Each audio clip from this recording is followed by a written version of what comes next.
दोस्तों, अगर आपको भी भारत और इंग्लैंड के बीच खेले जा रहे हैं चौथे टेस्ट मैच के तीसरे दिन का महामुकाबला पसंद आया हो तो हमारी इस वीडियो को दिल से एक लाइक जरूर कीजिएगा। आज की इस वीडियो को लाइक टारगेट सिर्फ और सिर्फ 3000 लाइक्स है, तो लाइक करना तो बिल्कुल भी मत भूलिएगा। तो अब आपका ज्यादा समय न लेते हुए फटाफट तीसरे दिन की सुपर एक्साइटिंग हाइलाइट्स को दिखाते हैं। दोस्तों, तीसरे दिन जसप्रीत बुमराह के बाद भारतीय गेंदबाजों मोहम्मद सिराज और आकाशदीप ने ऐसा तूफान मचाया कि इंग्लैंड की पूरी बल्लेबाजी लाइनअप घुटने टेकने के लिए मजबूर हो गई। जी हां दोस्तों, तीसरे दिन का रोमांचक मुकाबला शुरू हुआ तो टीम इंडिया की रणनीति हुई थी कि शुरुआत में ही विकेट निकाले जाएं। दोस्तों, भारत और इंग्लैंड के बीच मैनचेस्टर के ओल्ड ट्रैफर्ड में खेले जा रहे चौथे टेस्ट मैच के तीसरे दिन का खेल इतना रोमांचक रहा कि हर गेंद पर दर्शकों की सांसें थम गईं। पहले 2 दिन भारत की बल्लेबाजी ने इंग्लैंड के गेंदबाजों को चारों खाने चित कर दिया था। भारत ने अपनी पहली पारी में 498 रनों का विशाल स्कोर खड़ा किया, जिसमें केएल राहुल, शुभमन गिल और ऋषभ पंत ने शानदार शतक जड़े, जबकि रविंद्र जडेजा ने 78 रनों की तूफानी पारी खेली।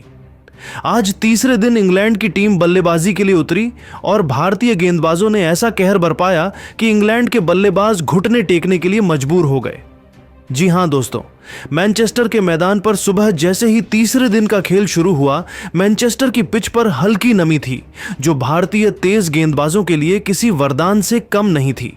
इंग्लैंड की पारी की शुरुआत करने उतरे सलामी बल्लेबाज जैक क्रॉली और बेन डकेट, जबकि टीम इंडिया की तरफ से पहला ओवर लेकर आए जसप्रीत बुमराह, जिन्हें दुनिया का सबसे खतरनाक तेज गेंदबाज माना जाता है। बुमराह ने अपनी पहली गेंद पर जैक क्रॉली को परेशान कर दिया। गेंद ऑफ स्टंप के बाहर थी, तेजी से अंदर आई और क्रॉली ने इसे डिफेंड करने की कोशिश की, लेकिन गेंद उनके बल्ले को चूम कर निकल गई। दूसरी गेंद पर बुमराह ने एक तेज आउटस्विंगर फेंका, जिसे क्रॉली ने मिड ऑन ऑफ की दिशा में खेलकर 1 रन लिया। अब स्ट्राइक पर थे बेन डकेट। बुमराह की तीसरी गेंद एक घातक यॉर्कर थी, जिसे डकेट ने डिफेंस किया। इस ओवर में इंग्लैंड को सिर्फ 1 रन मिला और बुमराह ने साफ कर दिया कि भारत शुरुआत से ही दबाव बनाएगा। टीम इंडिया की तरफ से विकेट की तलाश में दूसरा ओवर लेकर आए मोहम्मद सिराज, जिनकी रफ्तार और स्विंग ने डकेट को तुरंत परेशानी में डाल दिया। सिराज की पहली गेंद एक तेज आउटस्विंगर थी, जिसे डकेट ने हिट की कोशिश की, लेकिन गेंद उनके बल्ले से लगकर विकेट कीपर ऋषभ पंत के दस्तानों की ओर गई। पंत ने छलांग लगाई, लेकिन गेंद उनके दस्तानों से छिटक गई। इस तरीके से बेन डकेट को जीवनदान मिल गया। सिराज दूसरे ओवर में कोई रन नहीं दिया और इंग्लैंड का स्कोर था 1 रन बिना किसी नुकसान के। तीसरे ओवर में टीम इंडिया के कप्तान शुभमन गिल ने एक बार फिर से जसप्रीत बुमराह के ऊपर भरोसा जताया और गेंदबाजी करने के लिए गेंद को उनके हाथों में थमा दिया। बुमराह की गेंदबाजी में गजब की धार थी। ओवर की 5वीं गेंद पर बुमराह ने जैक क्रॉली को एक तेज इनस्विंगर फेंका, जो सीधे उनके पैड पर जा लगी। भारतीय खेमे ने जोरदार अपील की और अंपायर ने उंगली उठा दी। क्रॉली ने रिव्यू लिया, लेकिन बॉल ट्रैकिंग में गेंद मिडिल स्टंप को हिट करती दिखी। क्रॉली 4 रन बनाकर पवेलियन लौट गए। इस तरीके से इंग्लैंड की टीम को पहला झटका लग गया। इंग्लैंड का स्कोर अब 1 विकेट पर 5 रन था। जैक क्रॉली के पेवेलियन लौट के बाद इंग्लैंड की तरफ से बल्लेबाजी करने के लिए मैदान पर आए ओली पोप, जो अपने आक्रामक अंदाज के लिए मशहूर हैं। बुमराह ने ओवर की आखिरी गेंद पर पोप को एक तेज बाउंसर फेंका, जिसे पोप ने डक करके खुद को बचाया।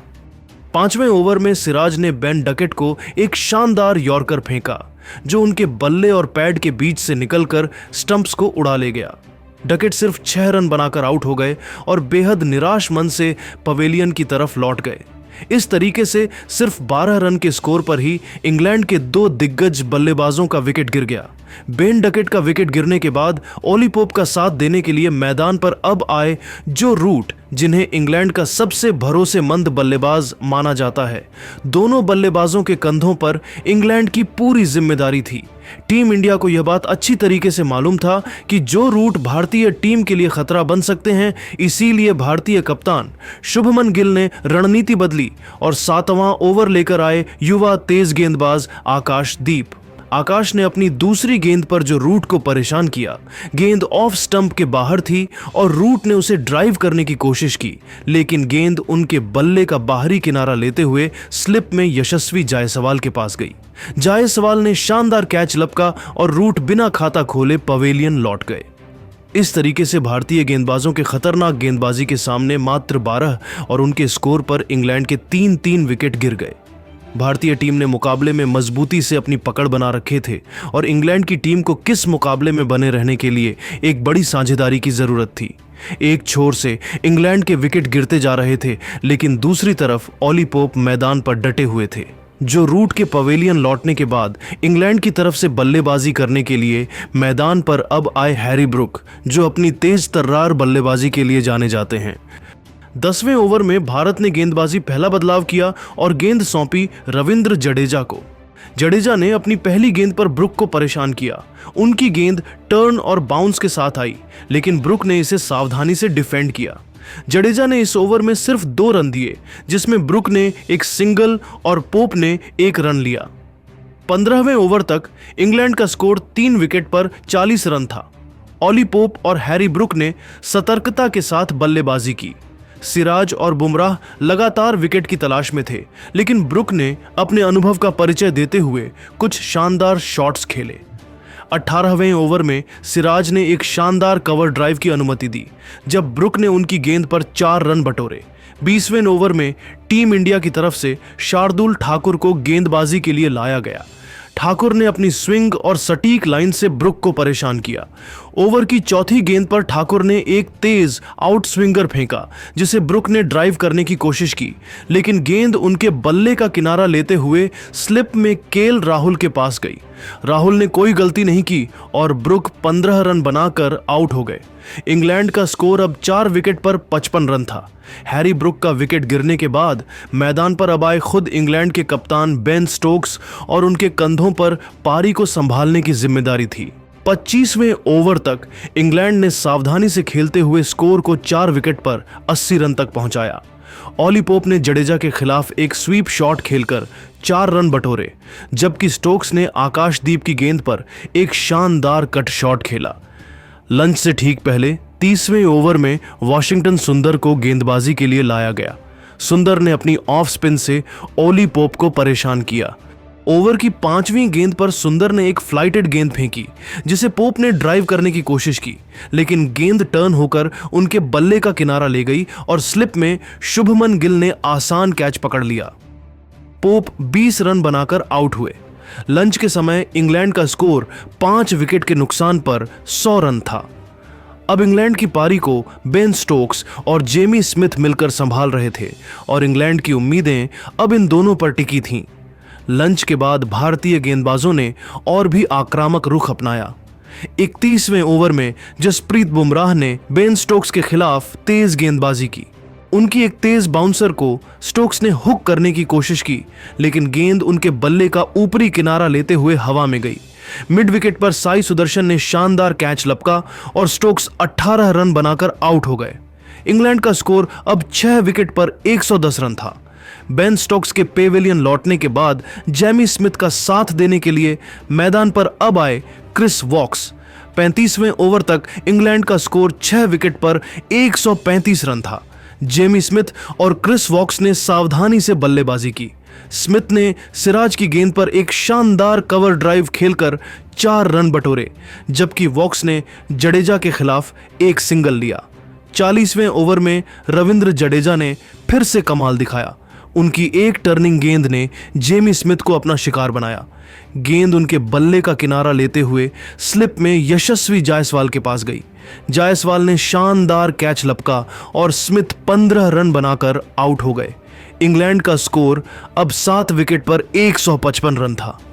दोस्तों, जिस तरीके से टीम इंडिया के खतरनाक गेंदबाजी के सामने इंग्लैंड के विकेट गिर रहे थे, उसे देखकर तो ऐसा लग रहा था कि जल्द ही इंग्लैंड की पारी समाप्त हो जाएगी। 45वें ओवर तक इंग्लैंड ने सावधानी से खेलते हुए स्कोर को 7 विकेट पर 180 रन तक पहुंचाया। क्रिस वॉक्स और ब्राइडन कार्स ने कुछ अच्छे शॉट्स खेले। वॉक्स ने आकाशदीप की गेंद पर एक शानदार लॉफ्टेड कवर ड्राइव खेलकर 4 रन बटोरे, जबकि कार्स ने जडेजा के खिलाफ एक स्वीप शॉट खेला। 50वें ओवर में शार्दुल ठाकुर ने कार्स के खिलाफ एक तेज आउटस्विंगर फेंका, लेकिन कार्स ने इसे सावधानी से डिफेंड किया। 55वें ओवर तक इंग्लैंड का स्कोर 7 विकेट पर 210 रन था।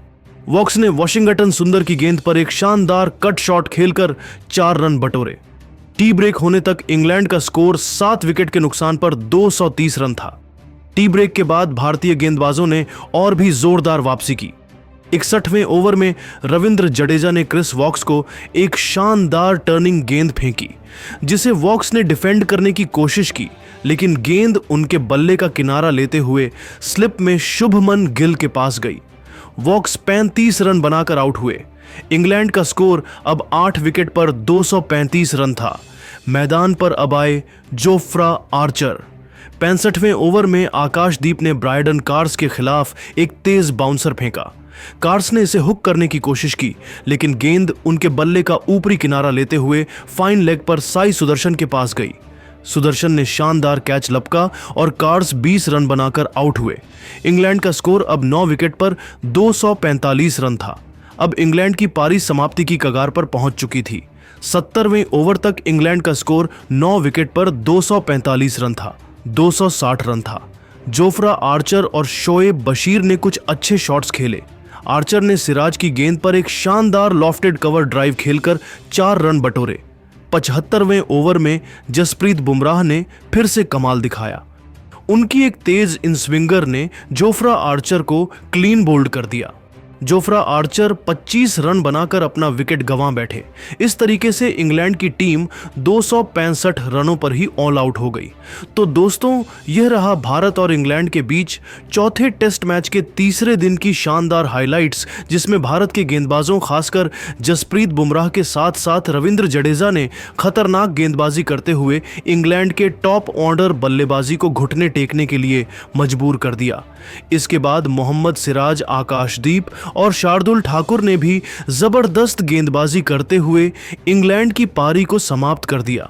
दोस्तों, तीसरे दिन टीम इंडिया की तरफ से गेंदबाजी करते हुए जसप्रीत बुमराह ने 4 विकेट, रविंद्र जडेजा ने 3 विकेट लिए, तो वहीं मोहम्मद सिराज, आकाशदीप और शार्दुल ठाकुर ने एक विकेट लिया। इंग्लैंड की ओर से क्रिस वॉक्स ने सबसे ज्यादा 35 रन बनाए, लेकिन कोई भी बल्लेबाज भारतीय गेंदबाजों के सामने टिक नहीं सका। भारत को अब 235 रनों की विशाल बढ़त हासिल है और चौथा दिन बेहद रोमांचक होने वाला है।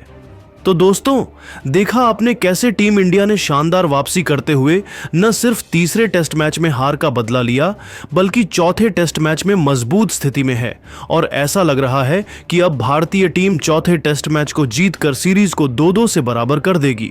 लेकिन दोस्तों, अब आपको क्या लगता है, भारत और इंग्लैंड के बीच खेले जा रहे चौथे टेस्ट मैच को कौन सी टीम जीतेगी? क्या टीम इंडिया इसी परफॉर्मेंस को कायम रखते हुए चौथे टेस्ट मैच को अपने नाम करेगी, या फिर इंग्लैंड की टीम पलटवार करते हुए मैच को काफी ज्यादा रोमांचक बनाएंगी? आप खुद नीचे कमेंट करके बताइए और क्रिकेट जगत से संबंधित ऐसी ही नई वीडियो के लिए हमारे चैनल को जरूर सब्सक्राइब करिए। धन्यवाद।